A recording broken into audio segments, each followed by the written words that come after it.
রামলালার বিগ্রহের ছবি ইতিমধ্যেই দেশবাসী দেখে ফেলেছে। কৃষ্ণবর্ণের রামের বাল্যকালের অপূর্ব এই মূর্তি তৈরি করেছেন মহীশূরের ভাস্কর্য অরুণ যোগীরাজ। বিগ্রহের ঠোঁটে সুমিষ্ট হাসির ছোঁয়া। রামলালার প্রাণ প্রতিষ্ঠার মহেন্দ্রক্ষণ মাত্র 84 সেকেন্ড। 84 সেকেন্ডে শুভ মুহূর্তে সিংহাসনে প্রাণ প্রতিষ্ঠা হলো নতুন রামলালার মূর্তির। তবে অনেকের মতো প্রশ্ন আসতেই পারে, কেন এই 84 সেকেন্ডকেই শুভ মুহূর্ত হিসেবে বেছে নেওয়া হয়েছে? এর কারণ কি? এছাড়াও আমরা জানবো এই রাম মন্দির ভারতবর্ষ তথা হিন্দুদের কাছে এত গুরুত্বপূর্ণ কেন। এই পুরো ব্যাপারটি জানতে ভিডিওটি স্কিপ না করে শেষ পর্যন্ত দেখুন। নমস্কার প্রিয় দর্শক, রহস্যের বেড়াজাল চ্যানেলে আপনাদের সবাইকে স্বাগত। আজকের এই ভিডিওর টপিক সম্বন্ধে আপনারা নিশ্চয়ই জেনে গেছেন, এবং আজকের এই ভিডিওটি কেমন লাগছে ভিডিও শেষে কমেন্ট বক্সে অবশ্যই লিখে দেবেন। চলুন শুরু করা যাক। 22শে জানুয়ারি উদ্বোধন হয়েছে রাম মন্দিরের। রামলালার মূর্তি স্থাপনের জন্য শুভ সময় 84 সেকেন্ড। ট্রাস্ট সদস্যদের মতে এই মুহূর্ত শুরু হয়েছিল 22শে জানুয়ারি বেলা 12টা বেজে 29 মিনিট 8 সেকেন্ডে, এবং 12টা বেজে 20 মিনিট 32 সেকেন্ড পর্যন্ত এই মুহূর্ত স্থায়ী ছিল।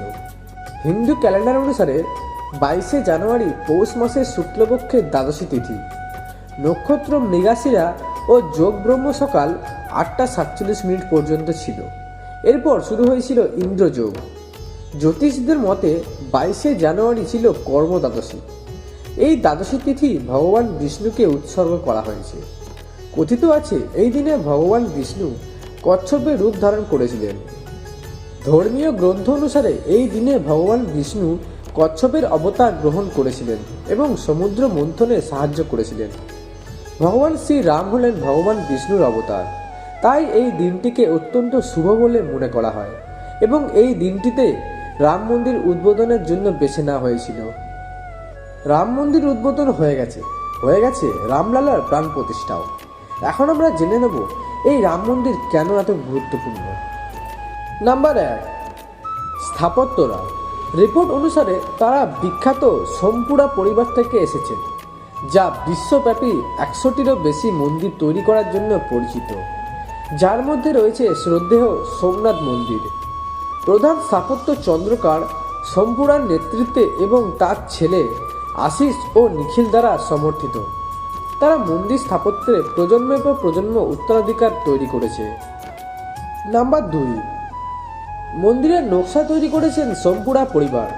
প্রকাশ করেছে যে 30 বছর আগে চন্দ্রকান্ত সোমপুরার ছেলে আশিস সোমপুরার দ্বারা স্থাপত্য পরিকল্পনা নেওয়া হয়েছিল। পরিবারের মতে মন্দিরটি 28,000 বর্গফুটের একটি বিস্তৃত এলাকা জুড়ে প্রায় 161 ফুট উচ্চতায় দাঁড়িয়ে আছে। নাম্বার 3, পবিত্র ভিত্তি। রাম মন্দিরের ভিত্তি গভীর আধ্যাত্মিক তাৎপর্যকে রাখে, কারণ এটি নির্মাণের জন্য 2587টি অঞ্চল থেকে পবিত্র মাটি নিয়ে আসা হয়েছিল। কিছু উল্লেখযোগ্য স্থানের মধ্যে রয়েছে ঝাঁসি, বিথুরি, হলদিঘাটি, যমুনোত্রী, চিতরগড়, স্বর্ণ মন্দির এবং অন্যান্য অনেক পবিত্র স্থান। নাম্বার 4, থাইল্যান্ডের মাটি। আন্তর্জাতিক আধ্যাত্মিক বন্ধুত্বের অঙ্গভঙ্গি হিসেবে চলতি বছরের 22শে জানুয়ারি রামলালার অভিষেকের অনুষ্ঠানের জন্য থাইল্যান্ড থেকে মাটি পাঠানো হয়েছে, যা ভৌগোলিক সীমানার বাইরে ভগবান রামের উত্তরাধিকারকে শক্তিশালী করে। নাম্বার 5, নদীর অবদান। প্রতিবেদনে যোগ করা হয়েছে যে পবিত্র অনুষ্ঠানটিতে ভারত জুড়ে 150টি নদীর পবিত্র জল দিয়ে সম্পন্ন করা হয়েছিল। নাম্বার 6, শ্রীরাম ইট। এটি লক্ষ্য করা আকর্ষণীয় যে রাম মন্দির নির্মাণে ব্যবহৃত ইটগুলিতে শ্রীরাম শিলালিপি রয়েছে। এটি রাম সেতু নির্মাণের সময় একটি প্রাচীন অনুশীলনের প্রতিধ্বনি করে, যা এই ইটগুলিকে আধুনিক পুনরাবৃত্তির জন্য বর্ধিত শক্তি এবং স্থায়িত্বের প্রতিশ্রুতি দেয়। নাম্বার 7, রাম মন্দিরের ট্রাস্ট অনুসারে রাম মন্দির সম্পূর্ণরূপে পাথর দিয়ে তৈরি করা হয়েছে। এখানে কোনো ইস্পাত বা লোহার ব্যবহার করা হয়নি। নাম্বার 8, উত্তরসূরির জন্য টাইম ক্যাপসুল। মন্দিরে 2000 ফুট নিচে সমাহিত একটি টাইম ক্যাপসুলে মন্দির ভগবান রাম এবং অযোধ্যা সম্পর্কে প্রাসঙ্গিক তথ্য খোদাই করা থাকবে একটি তামা প্লেটের উপরে, যা ভবিষ্যৎ প্রজন্মের কাছে মন্দিরের পরিচয় সংরক্ষণ করে রাখবে। নাম্বার 9, মন্দিরের বিশেষ বৈশিষ্ট্য।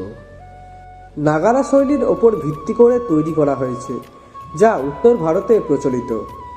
নবনির্মিত রাম মন্দিরটিতে 3টি গম্বুজ, 5টি মণ্ডপ, 380 ফুট লম্বা ও চওড়ায় 250 ফুট এবং উচ্চতায় প্রায় 161 ফুট।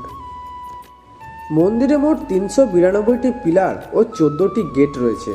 3তলা মন্দিরটির প্রতিটি তলার উচ্চতা 20 ফুট করে, যা এটিকে ভারতের সবথেকে উঁচু মন্দিরে পরিণত করবে।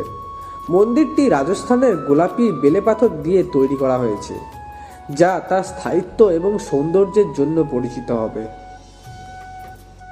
শ্রীরাম জন্মভূমির তীর্থক্ষেত্র ট্রাস্ট কর্তৃপক্ষের তরফে জানানো হয়েছে যে অনুদান হিসাবে প্রতি মাসে 1 কোটিরও বেশি টাকা জমা পড়েছে মন্দিরের ব্যাংক অ্যাকাউন্টে।